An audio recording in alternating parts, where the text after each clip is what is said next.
Okay, welcome everyone. This is Elon Goldenberg. I'm a senior vice president and chief policy officer here at J Street. And thank you today for joining us today for really an emergency webinar on the situation we've seen in Iran over the past few days.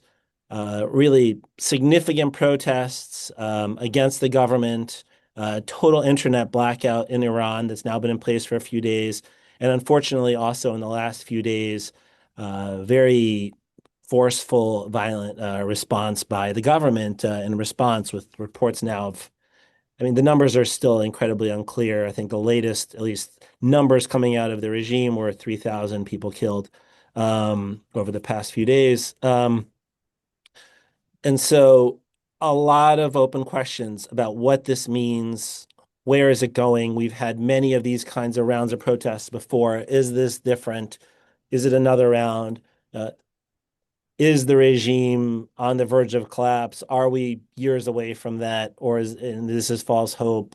What does it mean for Israel, for the United States, for the region? Like, what are American policy options? Uh, and as well as how we deal with the fact that, the president has been out there pretty forcefully talking about taking strikes against Iran and even was out there again just this morning, which we'll talk about some more, uh, threatening the regime and at the same time attacking, telling protesters to go out in the streets, talking about potential military strikes.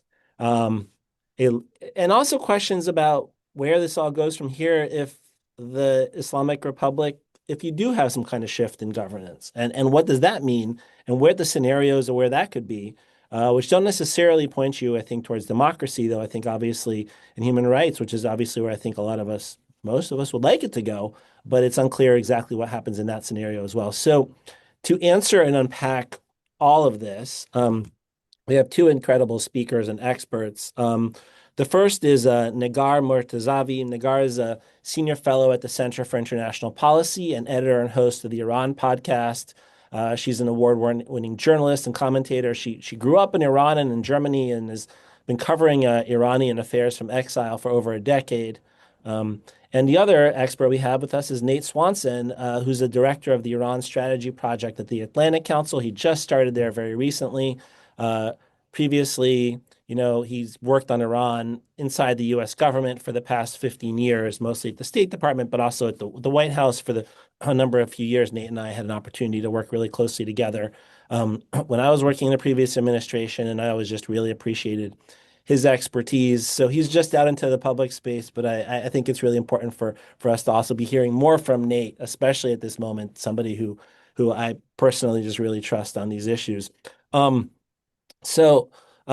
Nagar, let's start with you, and let's start with the very basics on just what is your sense from what you can understand is happening on the ground right now and is happening and has maybe give people just a little bit more context beyond just right now, but what you have seen over the past, I'd say, week and a half, 2 weeks, but especially over the past few days.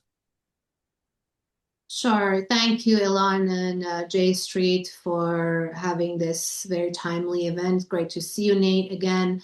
Happy to be here, and thanks to everyone who's tuning in. As you said, the events are really unfolding in a very quick pace by the day, now even by the hour. I'm keeping an eye on the news to see the latest post coming from the president here and also the latest news coming from Iran. So these protests, just to do a very quick overview, these protests, first of all, are not the first round of mass protests that the Islamic Republic has seen. Now we can say confidently every few years we see these mass protests unfolding in Iran, and they spread like wildfire across the country. The last round was in 2022, the Women Life Freedom Movement. Before that was 2019 when there was a hike in fuel prices. And before that, and of course, everyone remembers 2009, the Green Movement, which was massive. So these protests started in the heart of Tehran's bazaar. one of the heart of Tehran's economy, as a result of essentially an austerity measure by the government, removal of certain subsidies that affected merchants, the devaluation of Iranian currency, and just ongoing inflation and increase in prices. So the bazaris started with striking, closing of shops, pouring to the streets, and this slowly turned into protests and eventually spread across the country. If I fast forward to dozens of cities and small towns, and we saw large crowds coming out. What was interesting was that initially we didn't see an iron fist approach by the state. We saw the fairly moderate President Pezeshkian trying to say, in his government, saying that they want to hear out the protesters, they understand their grievances, even the radical slogans show an anger by the people at the status quo, and they're trying to make change. They even tried to meet with the leaders of the protests in the bazaar and make some economic promises. They changed some policies. The government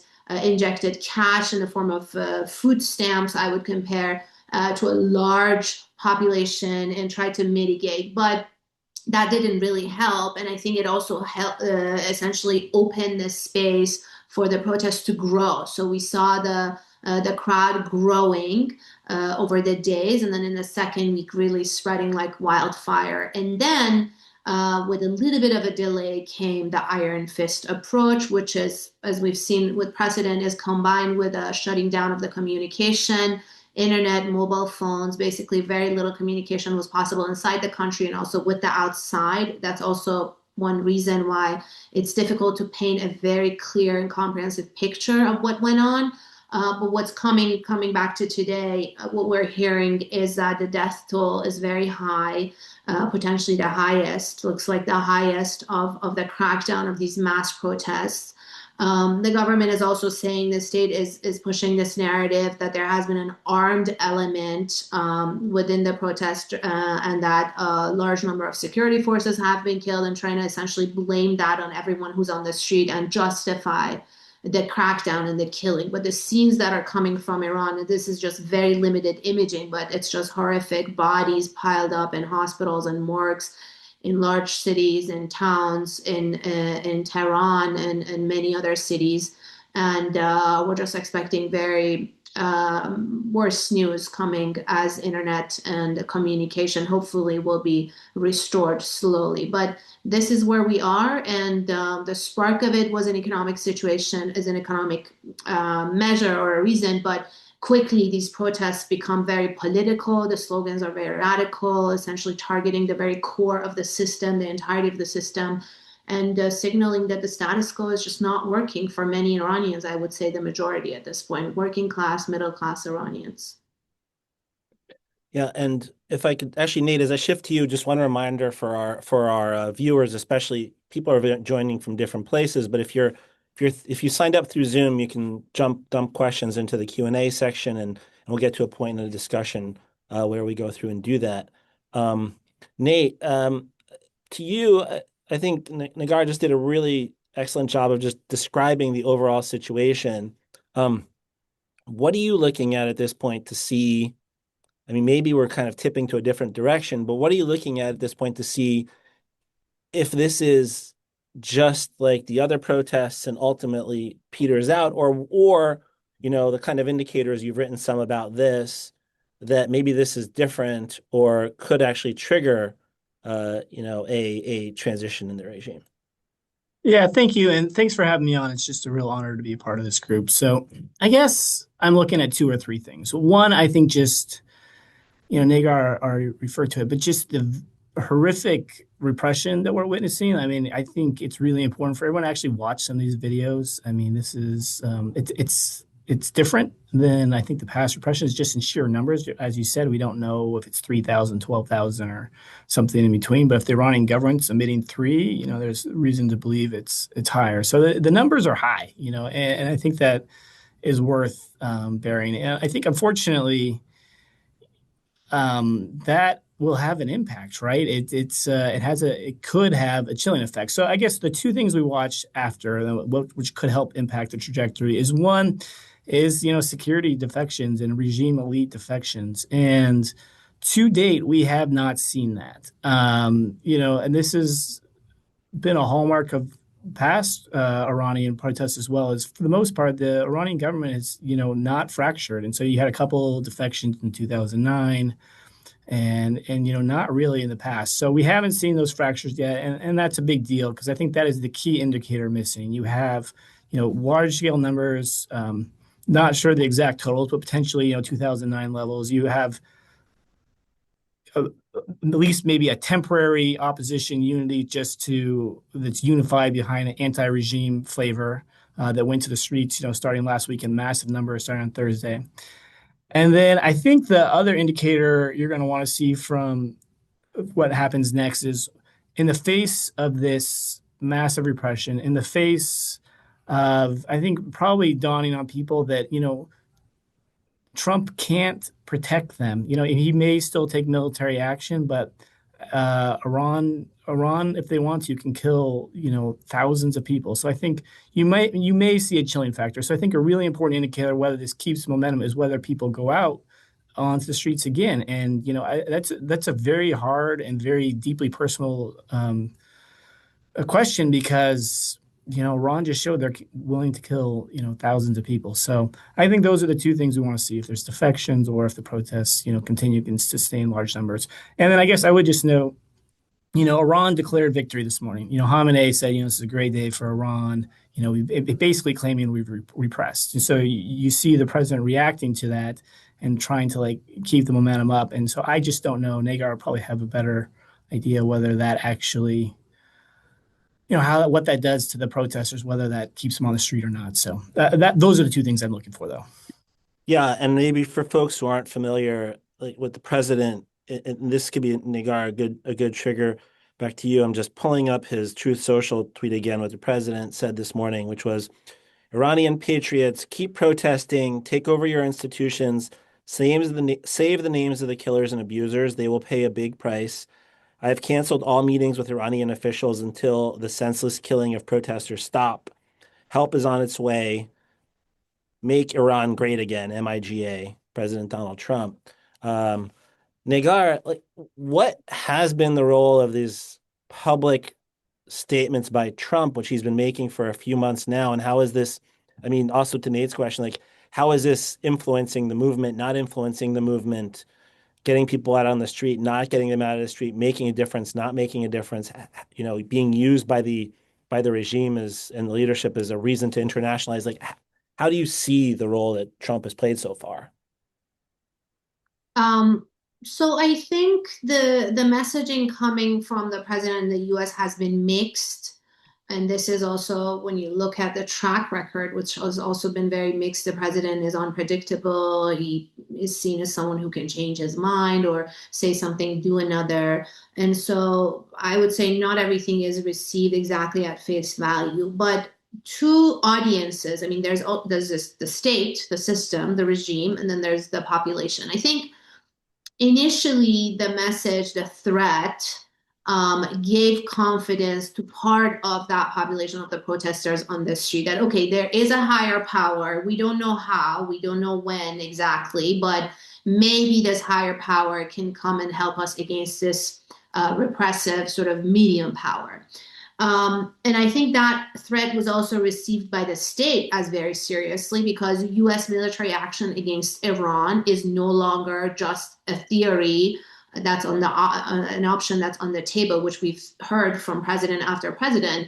It materialized in June when Israel attacked Iran in June. Iran engaged, and then the US joined within a week, to the surprise of many of us, because Iran and the US also had a seventh round of negotiations scheduled for a few days after that attack. And so it's no longer seen as something that's just in theory. It's seen as something that can happen, and the president can make that decision very quickly and act on it. So I think it was received as serious. But then with the days going and the crackdown becoming more severe, I think maybe among the population, the protesters, at least some group, that hope has been diminished. That, okay, whatever this help was, it didn't help us while we were taking bullets on the street and the bodies were piling up, and maybe it's not even coming. And then came the talk of negotiations and diplomacy the past few days, and then that changed again today. So I think the mixed messaging maybe confuses people, the protesters, a little more than the regime. For the regime, they're seeing sort of this hard power threat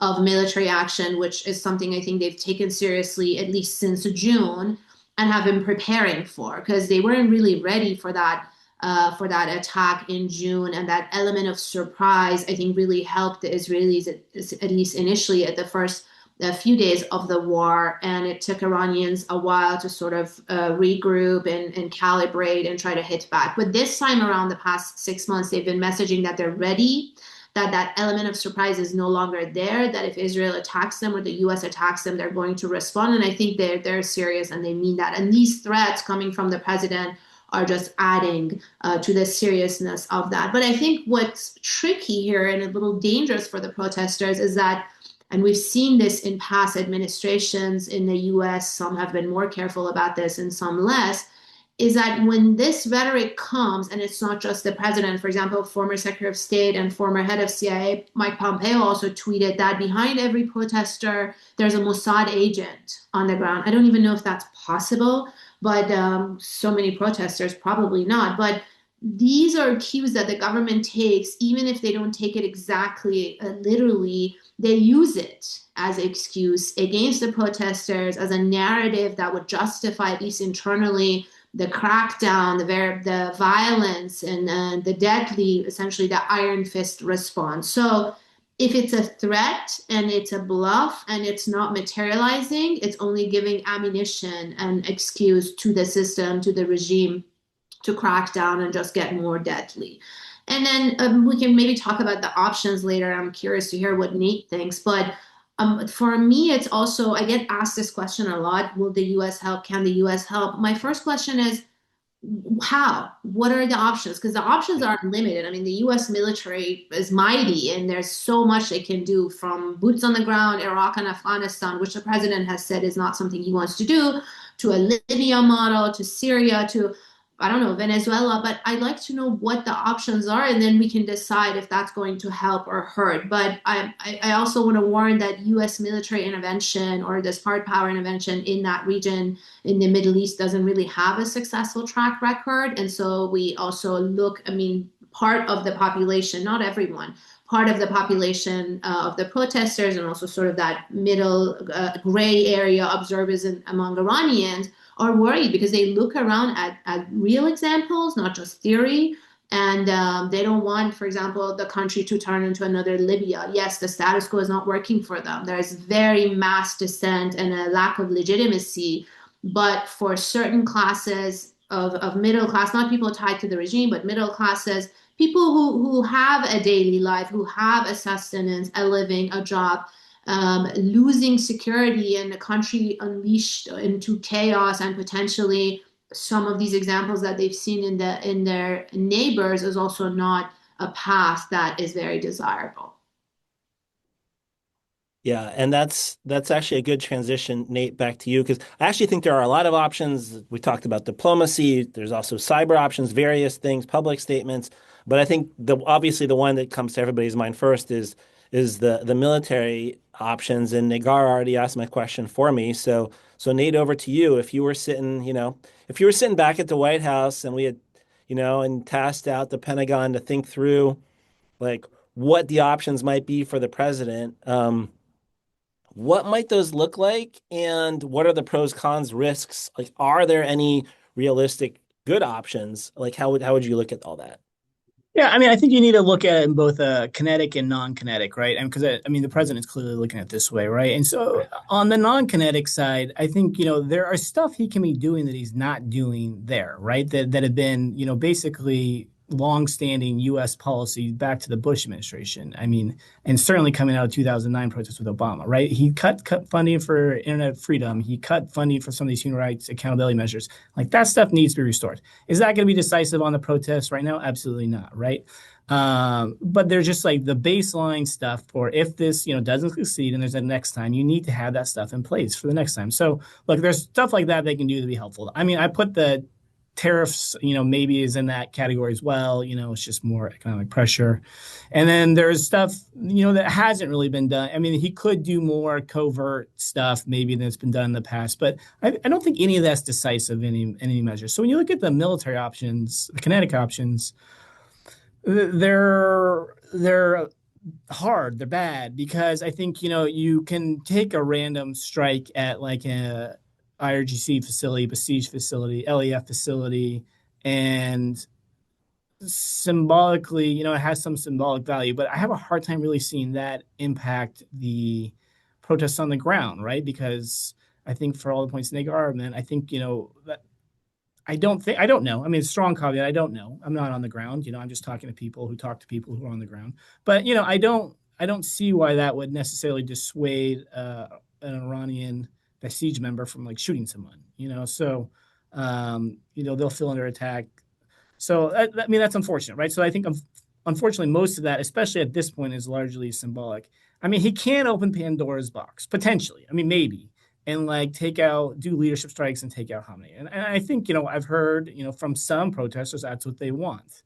One, I think this better than I do, but like logistically very very difficult, and it would take weeks of planning, which every indication is that we are not postured for that kind of strike right now, right? We don't have a carrier in the region. I think we would need to do more on the Patriot defense like that. So one, I don't even think that's like a short-term option. But two, you just kind of invite, it's obviously a game changer, but you just invite a complete and total unknown. And as the president's been clear, and I think pretty much any administration is, I don't think anyone is going to put boots on the ground as much as across administrations, you want these protests to succeed. You want radical change. But I don't see the administration putting boots on the ground really under any circumstances. And so the military options at this point, especially, this late in the game, I don't think will be decisive in any sense of the imagination. But I mean, look, you're actually, the expert on this, so you probably have some thoughts as well. Yeah, no, I did spend, look, if I did spend 3 years at the Pentagon working on precisely like these kinds, not this, but actually my first week on the Iran desk at the Pentagon was the first week of June 2009. That, if folks remember, that was the first thing I did when I started working. It was my first job in the US government. In the first week, we were looking at the beginnings of the Green Revolution. And the most significant protest maybe that we've seen up until now, right?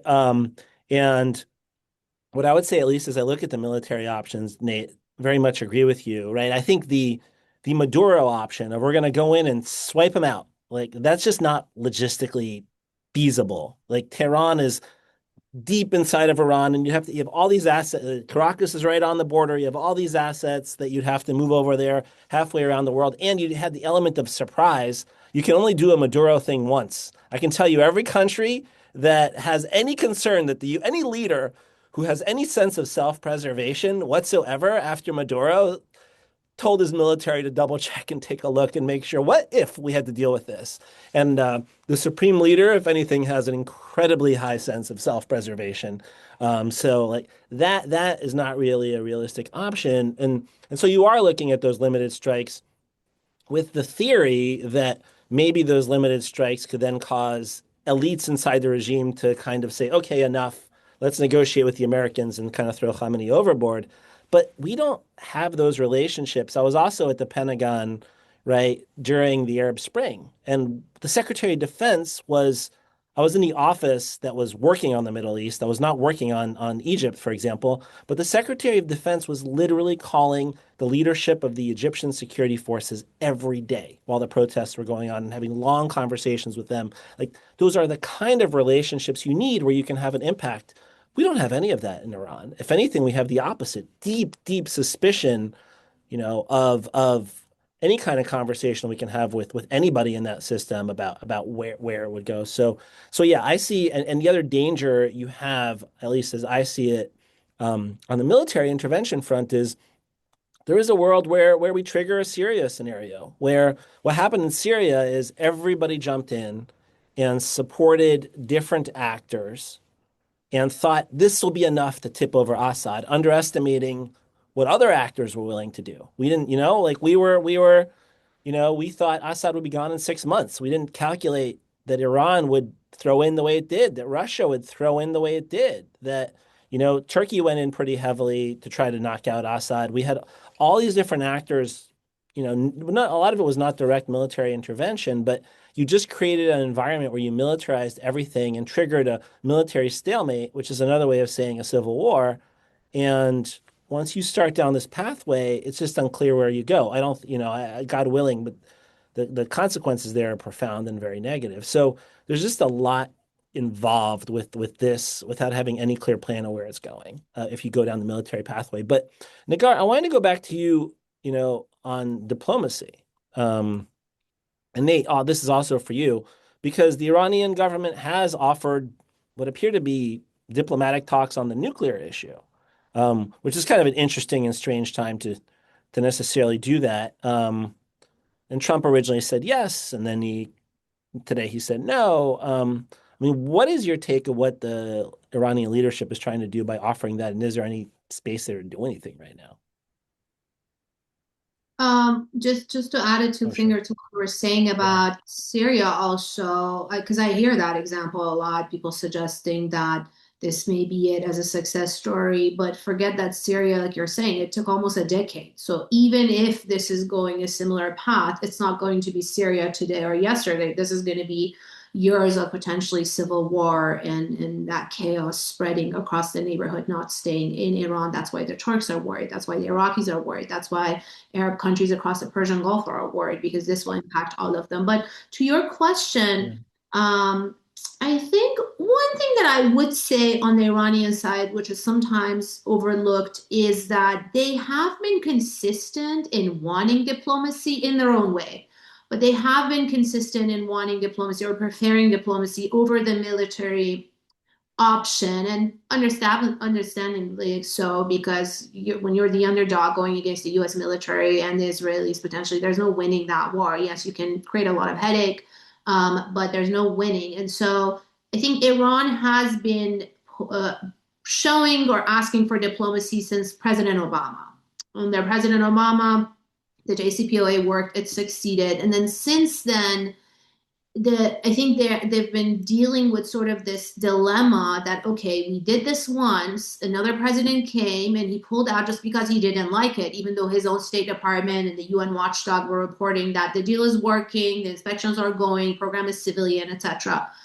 And how would they sort of signal that they want diplomacy without losing face, and accepting that they can go make a deal and then someone will come and not want it and try to unravel and do another one. And so I think during the first Trump administration, it was more confusion, also not really taking the president serious, that he says he wants to pull out of the deal, but that's a bluff. It's not going to happen. And then it happened. And then came the assassination of Qasem Soleimani, the top Iranian general, which the Iranians saw as a declaration of war. They attacked that US base. That was also, it could turn into a disaster. Both sides sort of took an off ramp. But I think in the second term, and under the Biden administration, I would also argue that they were trying to pursue diplomacy, but it just, the two sides were too far away and weren't really meeting somewhere in the middle to make that click, a return to the JCPOA, which is what the Iranians were hoping. And then under President Trump, I think what was interesting is that the Iranians tried to sort of pretend like the first term didn't happen. Like this is almost a new person. That's water under the bridge. Let's forget Qasem Soleimani. Let's forget the pulling out of the JCPOA, and let's give diplomacy a second chance, but with a lot of suspicion, with space, with distance, with we will meet but indirectly. We will have the Omanis shuffle between the rooms. We will not shake hands with the Americans until we see where this can go. And that shows the very deep mistrust. So where we are right now, I think, is not very different. And potentially that mistrust is even higher. That, yes, for very clear reasons, they don't want another military attack. And that option, they're taking the threats very seriously, but they also, with diplomacy comes their own red lines, their own framework and structure, and what they can accept. Now, I don't know what their new offer would be. Are they willing to make more concessions? Because from their viewpoint, the goalpost was moving. Initially, the president was saying on the campaign trail, and then when he came into the White House, president was saying they just can't have nuclear weapons. And that's acceptable from the Iranian side. They said, okay, we'll negotiate. And then they felt like the goalpost moved because then came no enrichment, even for a civilian program. And that was repeated by senior officials, and it went all the way up to the special envoy Witkoff and then the president. And so I think that confused the Iranians, and they're like, okay, that's a red line. Now, are they willing to cross that red line or sort of find a face-saving way of saying, okay, we will agree to this, but let's find a creative way? Is that a consortium that's outside Iranian soil, maybe in an island, maybe with the help of regional partners? I don't know what the Iranian offer is. And also from the US, is the US thinking that we have the upper hand, they're weak, they're on their knees, they're about to fall potentially, and so they should make more concessions, we're not the weak party here. And so is the feeling that the US hand at the negotiating table even more strengthened? And I think the president's posts, these comments and posts towards the protesters, also I tie it to that diplomacy. I feel like these threats are not very much for, the care is not for the well-being of Iranian protesters. It's not so much for, freedom of speech or protest in Iran. I think it's more, I see it sort of in that big geopolitical picture of essentially strengthening the hand of the US at the negotiating table for potentially another deal. So it feels like President Trump, is still interested in that deal, that he's been interested all along, but also that military action already happened. It's no longer a theory, and that threat, I mean, I'm taking it very seriously, and I think the Iranians are taking it very seriously, but I don't know what the percentage is. It's very likely on both sides. Yeah, Nate, and over to you. Also, just in terms of these diplomatic options now, and while we're talking diplomatic options, also at least one thing I've thought about is one of the other challenges we have with the Iranians has been some of the projection of, support for Hezbollah, support for Hamas, and some of these other groups. No matter which way this goes, does what's happened over the last couple of weeks impact that in terms of U.S. interests? Can I just Oh, add oh yeah, something very yeah, quickly? I forgot, I had a note. sure, sure. I think what's interesting in the wording of the president, he says that he has stopped all contact until the killing stops. I think maybe that is also a detail that we can talk about. I'm curious what Neat thinks. So it's not this is a short-term change when the killing stops, maybe, but I'm not sure how much we can focus on that. Yeah, so look, I'm on the record as saying that I don't think going into talks right now made sense, right? I thought we should have given the Iranian people the time and space. So I didn't think talks right now or military strikes right now was really helpful, because fundamentally what's happening on the ground is an Iranian effort, and ultimately like only Iran could save Iran. So like I am highly skeptical and pessimistic of this outreach. I think as a political diplomacy person, I think diplomacy has to always be is the easily the most likely scenario, or is probably the only scenario for dealing some of these contentious issues with us on Iran. Like, I don't think that was the moment to do it. And so as the reports are coming out of this just brutal repression, the fact that the president was willing to say, hey, like, you know, we might not attack Iran. We're going to have a meeting instead. I think, let some air out of the balloon and momentum of the protests. And I think was, at least from what my context, was quite deflating. So look, it doesn't mean no diplomacy forever, but I think timing is really important. And I think I think it was unfortunate. And look, I think he's, reacting. The president's now reacting to his base, reacting to this criticism that's out there, and he's trying to play to his to his own policies, right? I mean, he's got Lindsey Graham and others who are, deeply afraid of this and against it. I think he's responding to their, public protestations on this. Look, I do think, so, I mean, right now wasn't the moment. I think you remember in Biden administration, we took the decision during the Mossad media protests, look, now is not the moment to return to the JCPOA return talks. But then, at some point, we did return to at least a form of diplomacy, through the Amman talks. So, look, I mean, I think it hurt momentum, to be frank. I also think to your bigger question of, yeah, this absolutely makes diplomacy harder in the future, especially serious diplomacy, right? The situation in 2013 and 2015, when the JPOA was done, the JCPOA were done, was different, right? I mean, you're coming off, really, I mean, I think there is you can make a link between 2009 protests and Rouhani's election, and then the JCPOA, that there was this hope for that the Iranians would be able to provide for their people, and big way to do that is by changing some of their nuclear foreign policy to get the sanctions relief to help the people.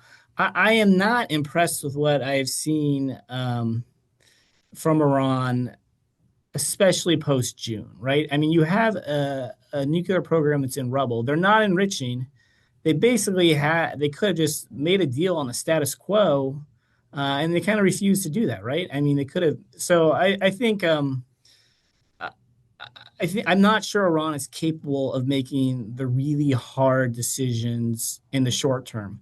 I think, and that kind of leads to, Iran is in this. There's been a lot of writing about this. Iran is in this death spiral, right? And I don't know if that lasts like one more day or if it lasts a decade. I have no idea. And I don't think anyone really does.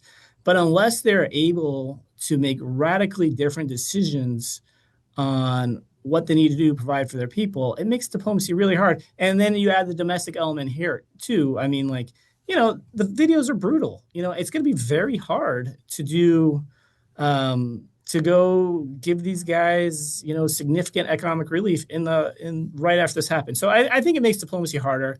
And I think the problem is not that Trump is willing to do diplomacy. That's good. I just think the timing and the seriousness of it actually ultimately makes it all harder. Yeah. So shifting from there, and this is the last question I had for you both, and we have a lot of excellent questions already in the Q&A. We have something like 25, which is like for us, like I've done some of these before. I think we have more questions today than I've ever had on a J Street webinar that I've done, which says to me people are really interested. So we'll consolidate those into a few that we'll ask both of you. But my last question, and maybe Nagar will go to you first on this, and then Nate also want your take. And you both started talking about it. Is um, I mean, in terms of what this all means for the future, we kind of talked a little bit about, well, if the regime continues, or we could be in this for a number of years, like the death spiral that goes 10 or 15 or 5 or how many years, you know, at some point, right? We all agree this isn't sustainable, but who knows? But then there are the other scenarios. I mean, what does actual regime, like what are the other, like what if regime change actually does happen over the next few weeks through this process, which seems less likely today than it was, let's say, yesterday. But what does that kind of look like, as best as you can tell? What comes out the other end, which nobody really knows, but what do you see as the possible scenarios? um I don't know, I can throw that as a toss up if either of you want to jump right in. Yeah, but I think maybe I'll sort of reiterate and sharpen what I said at the beginning, and I agree with the point Nate added very much that I don't see indications. I mean, sort of the ingredients for a formula like that. It's a state, a regime that with a very strong central control. Yes, it's dealing with a serious legitimacy crisis. That's why you see people pour to the street and protests spread like wildfire. But we haven't seen that legitimacy crisis turn into an existential crisis for the regime by these protesters. We haven't seen protesters, for example, unlike there's a lot of also disinformation online saying they're taking over cities. We haven't seen them take over, essential government infrastructure, police stations, security forces. We haven't seen an important point Nate mentioned, defections or indications of major defections. In fact, I want to point this out. In June, there was an audio circulating. The Washington Post, I think, reported that first, of an Israeli call in Persian to senior officials, essentially not asking but threatening them to defect and saying, "We know your families will come for you." And we didn't see defections as a result of that. In fact, we saw a hardening of loyalty. And also within the population, we saw a rally around, I like to call it a rally around the homeland, when that external threat materialized and the military attack really happened. So without any form of hard intervention from the outside, military intervention, because that's really the wild card. But without that, if we just look at an internal scenario, I just haven't seen the past protests or this one, reach a tipping point where you think, okay, this movement is now really strong enough that can take over a system that has a monopoly on arms, on violence, and is willing to use that, has been capable and willing in the past, and just as late as this week, to use it essentially an iron fist, whatever it takes, however many it takes to kill and injure, and then arrest. Thousands and thousands get arrested. That also has a chilling effect, what happens to those protesters. And is willing to use this monopoly on violence and on arms against the protesters that are largely unarmed. There's not really an organized, when we talk about Syria, there isn't an organized armed resistance that's really challenged the state in the form that it has a central grip, maybe in the border areas in Kurdistan and Baluchistan, but I haven't really seen that get anywhere close to the larger cities and the center. With the foreign intervention, like I said, when we discussed, that's then the wild card, and there are the different models that we already discussed. But minus that, I just haven't seen them reach that tipping point. Now, I want to add a caveat that can change. I don't want to predict that even short term, medium term, or long term, things can change. But I just haven't seen that legitimacy crisis. I want to emphasize they know they have a legitimacy crisis, and that's why you see large numbers of people coming to the street when they know they may actually not return home alive. But it just hasn't really reached that tipping point when I think it's a serious threat to the existence. Yeah, on my end, those are all good comments. I mean, look, I think a couple caveats up front. Like one, fundamentally, I don't know. I don't really know what comes next, and I think I just should just say that up front. I think second caveat is I do think it's a good time to challenge my own personal assumptions, right? I mean, if you had said, 2 weeks ago, or I don't even know what day it is, but yeah, like a couple of weeks ago, 2.5 weeks ago, that the people would respond to the calls to the street by Pahlavi, I would have been shocked, right? And so that I mean, it's a data point. I don't know what it means. Maybe it's anti-regime. Maybe it's broader support for monarchy than I previously assumed. I don't really know. I think it's a distraction from the broader conversation. But I think there is room to challenge our assumptions. I do think, though, that the lesson from this round of protests, if it doesn't succeed, is that like the movement will continue, right? I mean, you will grow from this, you will learn from this. And then two, I think fundamentally it's just the idea that ultimately only Iranians can save Iran, right? And I don't really believe there is a foreign intervention that is possible to make the difference. And so it goes back to the thing I said at the beginning. I mean, I think fundamentally you're going to need to see defections. One of two things: either really significant defections, which that could be good, bad, or I mean, I don't think you could rule out an IRGC takeover, right? There was that piece that came out last week where I think it was an Israeli assessment for a month ago, right? So it's old, pre-protest. They said in the event of a regime fall, the most likely scenario was an IRGC takeover, which IRGC is not a monolith. Who knows? But who knows on that front. And then two, I think the other thing is just this theory that has been sent to me a couple of different times during this protest of like the 3.5% concept, right? There's like the tipping point number. If you can get 3.5% of the population, historically, you've been able to have, civil disobedience work. I mean, it's not a hard and fast rule. It's just a concept. But, there may be some number out there where if the Iranians keep going to streets, and even in spite of the repression, where the regime elites just think we're not going to do this anymore. I don't know what that number is. I don't know if that's possible with Khamenei or not. All of which to say, it's like we just don't know. I mean, fundamentally, like I mean, I think, and this is the question of like anything could happen, right? Like it's possible that people decide they're going to keep protesting, and like the defections happen. It's possible that the crackdown succeeds, and and this will come again, right? And I mean, it used to be protests were like every 10 years, right? I mean, you had you got 1990, you had 99 student movement, you had 2009 Grieve movement, but now we've seen major protests 2017, 2019, 2022, 2025. I mean, even if Iran's going to repress this, like there will be another like big one. And so, unless Iran's willing to make those major changes, it's going to come again. So I think I'll conclude where I'm starting and say, like, I don't know. I mean, I think anything is completely possible on the transition from IRGC to pro-Western secular government to there's this strongman theory that's been floating around social media. I mean, you can't the Bonapartist theory. You can't dismiss any of these, right? And I think that at the end of the day, no one really knows. And so that's where I am.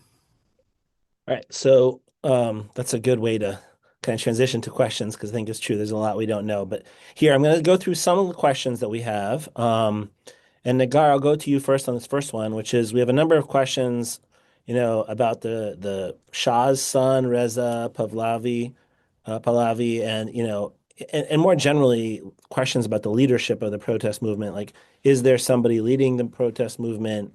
What is his role? And sort of the monarchist element. Any assessments there? I think he has emerged as one of the leaders, or maybe now seen as the most visible leader, at least from the outside and in the media and in social media. And we saw, thanks to reporting by Haaretz, that this also in part came with Israeli investment and boosting his image in the media, in the social networks and online to show sort of a popular support for him on the ground. I don't know, and we're hearing his name being shouted on the street by many of the protesters, and that number is growing. But I don't know if that movement is strong enough just for this specific path, where that movement is strong enough to sort of take over and topple the system and then hand it to someone like him, because he also does have opposition both inside the country and in the diaspora, and not just within the regime, but within the opposition. There are also groups and factions that are very opposed to a return of monarchy, the return of a specific family monarch, and just transitioning from what they see a theocratic system into something that's also, again, not a democratic representative government. Now, he has said that he wants to lead a transition, that there will be elections, etc., but it's not very clear how serious that is and exactly how long that transition would happen. If there's a transition, if the goal is democracy and free elections, then why would you have someone who's an unelected, person with certain significance and symbolism from a past monarchy? So these are all questions, and I don't know. But at the same time, if you want to point to one person who's most visible, who's doing media rounds and around the world in global media, is present in the international scene and is sort of messaging to the outside, right now it's him. And also when you talk to people on the ground, I think part of this sort of recognition is also a name recognition, a brand recognition of a family that had ruled Iran for many decades, his grandfather, his father. So he's not an unknown. He's not a new figure. It's a family. The Pahlavi is a name that everyone knows in Iran. Certain part of the population had lived through that era before the revolution. Some have a sense of nostalgia for that era. Yes, there weren't a lot of political freedoms, but at least there were social freedoms. For example, the society looked very different, and it was a very different dynamic. There are certain revolutionaries who actually regret thinking that that was the worst and that things couldn't get even worse than that, and then it turned out in a way that now they regret not having continued to live in that era. And so I think it's a combination, but going back, I totally agree with Nate to his point. I think the future of Iran should be decided by Iranians, mostly by Iranians inside Iran, of course, with support and help of Iranians in the diaspora. And just whoever is doing more interviews or is more visible on social media or is more outspoken doesn't necessarily translate into a leader of the movement. But one other layer I just finalize with this is that the lack of viable opposition is also the making of the regime. I mean, they have arrested or put under house arrest or really marginalized any person who's shown any level of leadership, network building, movement building inside the country. There are respected activists, opposition leaders who have tried to build these networks and movements, and it's been repressed, and they've been severely limited because of that ability. So I think this vacuum or this lack of a viable movement with leadership is also a result of that policy and repression of the regime. So, Nate, a couple of questions and a different theme for you, which is kind of these questions about somebody asked, well, actually, now that the regime is weak and feeling under pressure, isn't now the best time to negotiate actually and try to get the best deal you can on the nuclear front? This is kind of a counter to your view, different, and then also, similarly, and this for you, and also related is also, is there a chance that these protests actually cause a kind of pressure on the regime that actually could lead to constructive reform, dealing with some of the economic issues, which is totally tied to the first question because of sanctions, or even retiring the supreme leader? Thanks for these ones. Look, yes, in theory, you've never had a weaker Iran than you have this moment, right? You have just one foreign policy failure after another, right? Over the last couple of years, starting with the failed ballistic missile attacks, Assad falling, the 12-day war, and then domestically, the economy is beyond disaster. I mean, you're running out of water in Tehran. You just you had to kill whatever the number is, if it's 8,000, 12, you just had to tell 12,000 your own people, whatever the number is. I mean, so they should be desperate for a deal that changes the trajectory of the nation. I so maybe now is the time that changes Supreme Leader's mind on that. I think there are certainly elements within the government who would like to do that, but it hasn't happened yet. So, at least from our own experience in the Biden administration, I mean, they had an opportunity to turn to the JCPOA, they didn't. When we kind of pulled back a bit, and they felt the pressure of the protests and mass meeting, then all of a sudden, they're very interested. So, maybe they'll be more interested. I just haven't seen it yet, right? And it's possible there. And I think this is where the Trump administration could have done better, and frankly, probably every administration, is you don't actually force Iran to make hard choices a lot of the time, right? I mean, and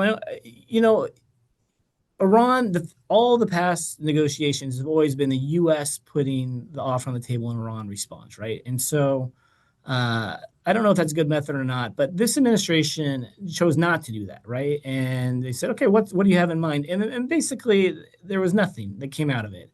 And so I think, you really, really would be well served to actually force Iran with a concrete, big offer of like what was possible, and like really force them to make hard choices about their foreign policy. And look, frankly, I think there are elements within the Iranian government who are terrified of that prospect, because if they are turning down what is like a legitimately good deal for all sides, that's a problem. And look, I think also you have to identify, like, fundamentally behind some of this is that if Iran is not willing, and obviously you can't in this moment, but in that other scenario, to change some of their postures towards Israel, it's just going to have a hard time. Like, ultimately, the Iran-Israel war is a war of choice. And so if Iran is constantly wanting to make Israel the enemy for everything, and obviously, but there has to be two willing partners, like, it's just going to make diplomacy very hard. And so, I really do think it is incumbent on Iran to make hard choices, but I think the role of the U.S. is to clarify what those hard choices are. And I think to date, we've struggled to do that. All right, so we have just 4 minutes, and so what I am going to do now is I'm going to read you two both. We'll do the little lightning round. Well, I'll just give you a few other questions I thought were pretty interesting, and let each of you just respond to whatever you choose to respond to or not, and give us any wrap-up comments while you're doing it too, if there's anything else that you haven't said that you want to say. I think a question about whether there's been any changes in sort of the Iranian population's attitude towards the United States and Israel, the perceptions of the United States and Israel inside of Iran right now. Small question to answer in the last 4 minutes. Posture of Russia and China so far in this discussion. In sort of if they've said if there's anything on that. Maybe we'll just stick with those two questions.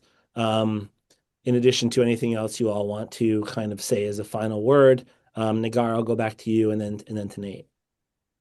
Sorry, what was the first one? The first one was just the perception of the U.S. and Israel by the Iranian public of the U.S. and Israel, in particular, maybe even more Israel in the streets, because I think we've talked more about the perception of the U.S., but maybe the perception of Israel in the Iranian street. Mm-hmm. I would say, I mean, this is hard. I don't want to generalize or speak on behalf of all Iranians. It's a diverse population. You see protesters who are willing to come and give their life, but you also see the regime bringing big crowds of its supporters. So I don't think it's accurate to suggest that there's no support for the regime or no diversity of opinion. But Iran has generally, over the decades, as a result of the policy, the anti-US and anti-Israel policy, has been one of the more pro-American populations in the region. This is something Americans have noticed, journalists, tourists, and diplomats who watch the country, unlike most of its Arab neighbors whose governments are very pro-US, and therefore the population is sort of a little bit reversed. And I don't think that has changed much. In fact, there, at least among part of these protesters, there's an affinity to President Trump and his toughness and the military threats against the regime that they see as using this hard power against them on the street. But I would say the view towards Israel has become mixed after the June war. Before the June war, I think there was among at least that big portion of the population that is considered opposition or critical of the regime's policies, middle classes, that Iran's posture in the region is too aggressive, and like Nate is saying, this war with Israel and this adventurism and all of that is a choice. And that we should just mind our own business, no to Gaza, not to Lebanon, let's focus on Iran. Why are the resources spent? Why is this and that? I think after the June attack, and especially because the Israelis tried to frame it as only a targeted attack against the regime, against the nuclear program, against the IRGC, and in reality, it didn't turn out to be like that. We know over 1,000 Iranians were killed, most of them civilians. Yes, they went for certain officials, the top brass nuclear scientists, but they were killed in their homes, many of them with their entire families, with neighbors being impacted, many killed. And so I think that really hit a nerve among part of the Iranians who had this sense of ambivalence towards Israel, thinking, no, this threat can actually materialize and be serious and can take my life or hurt my home or my city. So I think after the June war, there's a mixed view as far as the Israeli threat, how serious it is, the fact that it's no longer a theory. It can come out of the blue, and once it does, it will not just target the regime, and it can potentially have consequences or this collateral, this massive collateral for civilians. And I think that's one of the underlying reasons that we saw that rally around the homeland, not rally around the flag, I don't like to call it, but rally around the homeland, because people felt like it's the homeland being attacked, it's my home being attacked, civilian infrastructure was hurt, and it wasn't just the regime. That's actually, I'm glad we covered that. Nate, over to you. Maybe you could do China, Russia. Yeah. Just one thing real quick on the first point, which is to say, I don't know. And the question I've been asking myself a lot is, what does the silent majority that is not on the streets but want change in Iran want? And I feel like that is a question that U.S. policymakers should be asking themselves. And I think it's hard to answer that question anyway, but I think it's so key in what policy you pick based on what does that silent majority really want. Look, on Russia and China, I mean, I don't think they're playing a helpful role on any sense of the imagination, but I also think they also are probably more relevant than people think. Yes, they might provide a little bit of technology here and there. They might uh, certainly support Iran in like multilateral forum, but I actually don't think they're that big of a player in this context. I mean, fundamentally, this is an internal matter with the big players on the outside being obviously the U.S. and Israel. So I ultimately don't think they're that influential. But again, so for my lasting comment is, I mean, we really would be well served to think, what does the silent majority in Iran want? Because I think it dictates a lot of the policy choices that come after that.